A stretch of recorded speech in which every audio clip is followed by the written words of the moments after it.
சுக்கிரன் சனி சேர்க்கையில் ஒரு ஆங்கிள் பார்த்தோம்னா விருச்சிக ராசிக்கு 2 கிரகமுமே ஒர்க் அவுட் ஆகாத பிளானட். என்ன சார் இப்படி சொல்லிட்டீங்களே அப்படின்னு கேட்காதீங்க. இந்த சாட்டன்கிறவர் செவ்வாய்க்கு ஜென்ம பகை அப்படிங்கிறது எல்லாருக்குமே நல்லா தெரியும்.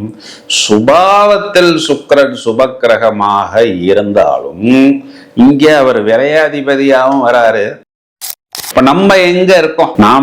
நமக்கு 4ஆம் இடம் சொல்லக்கூடிய கும்பத்தில் அமர்ந்து நம்மளுடைய 10ஆம் இடத்தை பார்த்து கொண்டிருக்கிறோம். ஏன் அப்படின்னா இத்தனால நம்ம டோட்டல் டேமேஜ், அர்த்தாஷ்டம சனியில நமக்கு கடன், வம்பு, வழக்கு, பணம் கொடுக்க வேண்டியது, இதனால் வரைக்கும் யாருக்கும் கொடுக்க முடியாமல் போனது, முதலீடு செய்து திரும்ப நமக்கு கிடைக்காமல் போனது. திருமணம் ஆன நபர்களாக இருந்தால் குறிப்பா உங்களுடைய லைஃப் பார்ட்னர் என்ன பண்றாரு? உச்சம் அடைகிறாரு. அவரே விரையாதிபதியாகவும் வருகிறார். ஆனா இதுல என்னன்னா அவர் சாட்டனுடன் சேருகிறார். அது அவருக்கு நட்பு கிரகமாக இருந்தாலும் நமக்கு பகை கிரகம் அப்படிங்கிறதுனால நம்மளுடைய லைஃப் பார்ட்னரை யாராவது ஒரு நபர் பொல்யூட் செய்வதற்கு வருவார். ஹலோ ஃப்ரெண்ட்ஸ், கோச்சாரத்தில் மீண்டும் ஒரு சுவாரஸ்யமான பதிவு.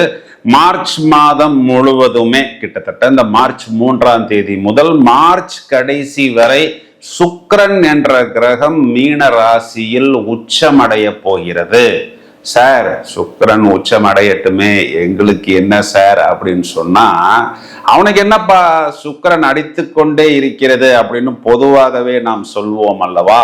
அப்போ அந்த உல்லாசத்துக்கு, இன்பத்துக்கு, நல்ல பணம் வருவதற்கு, ஒரு சிலருக்கு காதல் வருவதற்கு, தான் விரும்பிய விஷயங்களை அடைவதற்கு, அந்த விரும்பிய விஷயம்னா அது நகையாக இருக்கலாம், நல்ல உணவாக இருக்கலாம், வெளிநாட்டு பயணமாக இருக்கலாம், இல்லைன்னா பாக்கியமாக இருக்கலாம், தோற்றத்தில் வரக்கூடிய பொலிவாக இருக்கலாம், பலரை நாம் ஈர்க்கக்கூடிய விஷயமாக இருக்கலாம். இது எல்லாத்துக்குமே அதிபதி சுக்கிரன் தான். அதாவது இப்போ சொல்லணும்னா இந்த வைரல்னு சொல்லலாம், ட்ரெண்டிங்னு சொல்லலாம், டாக் ஆஃப் த டவுன் சொல்லலாம், ஹாட்ஸ்பாட் அப்படின்னு சொல்லலாம். இந்த சுக்கிரன் மீன ராசியில் தன்னுடைய நட்பு கிரகம் சாட்டனுடன் சேரப்போகிறார். சனி என்ற கிரகத்துடன் சேரப்போகிறார். அப்போ இந்த சனி கொடுத்தால் எவர் தடுப்பார் அப்படிங்கிறதும் இந்த இடத்தில் பூரணமாக பொருந்துகிறது.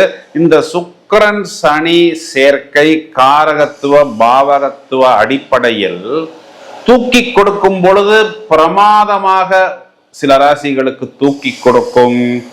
மேலும் ஒரு சிலர் எங்கே கவனமாக, எந்த விஷயத்தில் எச்சரிக்கையாக இருக்கணும் அப்படிங்கிறத இப்பொழுது நாம் விவரமாக அலசி ஆராய இருக்கிறோம். இந்த பதிவில்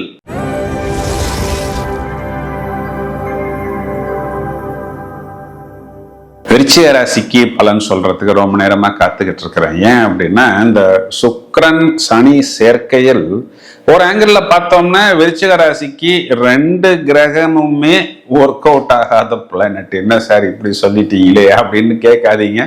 இந்த சாட்டன்கிறவர் செவ்வாய்க்கு ஜென்ம பகை அப்படிங்கிறது எல்லாருக்குமே நல்லா தெரியும்.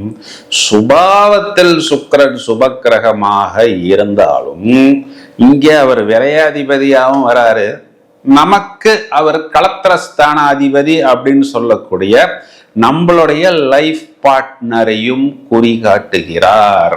அப்போ 5ஆம் இடத்தில் ஒரு சுப கிரகம் உச்சமடையும் பொழுது இது ஆக்சுவலா பார்த்தோம்னா நம்மளுடைய பூர்வீகம் சம்பந்தப்பட்ட விஷயத்திலும், நம்மளுடைய குழந்தைகள் சம்பந்தப்பட்ட விஷயத்திலும், நம்மளுடைய ஆன்மீகம் வழிபாடு சம்பந்தப்பட்ட விஷயத்திலும் பாசிட்டிவ் வைப்ரேஷன்ஸை கண்டிப்பாக கொடுக்கும். இப்ப நம்ம எங்க இருக்கோம்?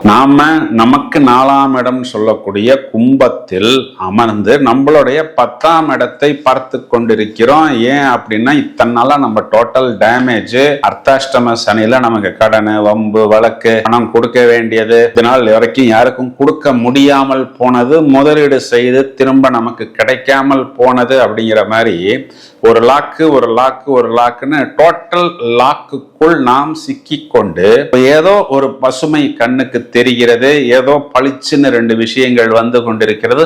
அதனால் நாம் எங்கெல்லாம் டேமேஜ் ஆனோமோ அங்கெல்லாம் நம்மை சீரமைத்துக் கொள்வதற்கு நம்மளுடைய ஒர்க் ஸ்பாட்ல பிஸியாக இருக்கிறோம்.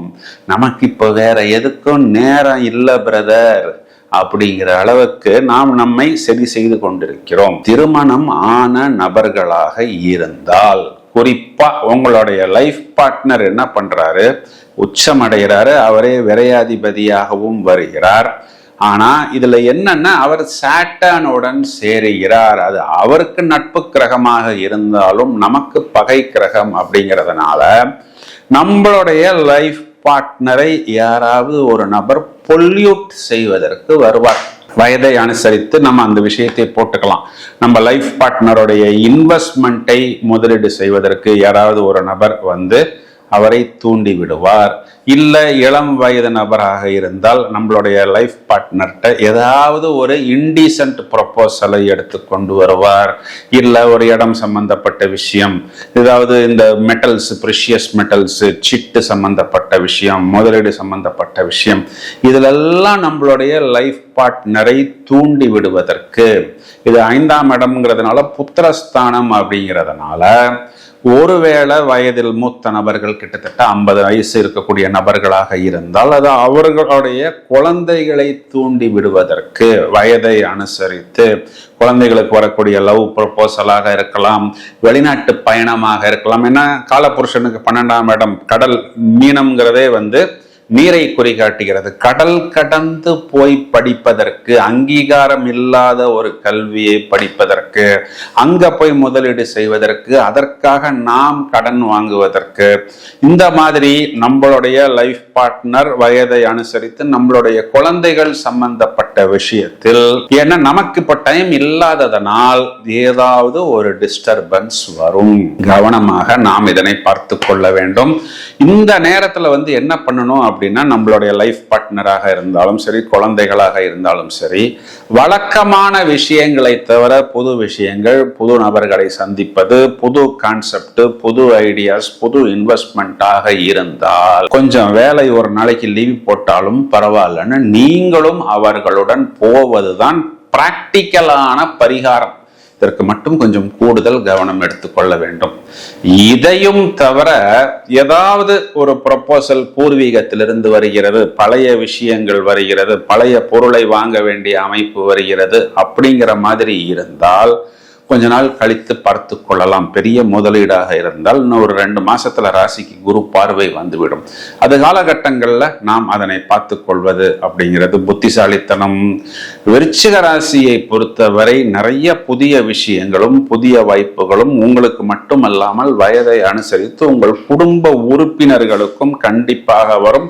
குறிப்பா உங்களுடைய துணைவரை குறிவைத்து தான் இந்த விஷயம் அப்படிங்கிறது வரும். இதுல தேவையான ஆக்கப்பூர்வமான நல்ல விஷயங்களை மட்டும் எடுத்துக்கொண்டு தேவையில்லாத விஷயங்களை அவாய்டு செய்வது, கட் செய்வது, அதற்கேற்றாற் போல் நீங்கள் உங்களுக்குள் பரஸ்பரமாக அமர்ந்து பேசி முடிவெடுப்பதுதான் புத்திசாலித்தனம்.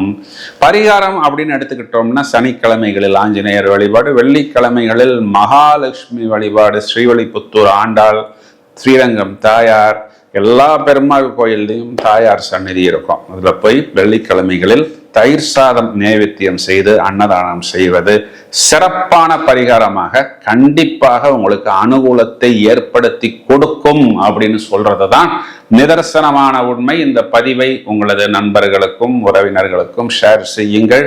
இணைப்பில் இருங்கள். இன்னும் நிறைய காணொளிகள் தயாராகி கொண்டிருக்கிறது. Thank you friends.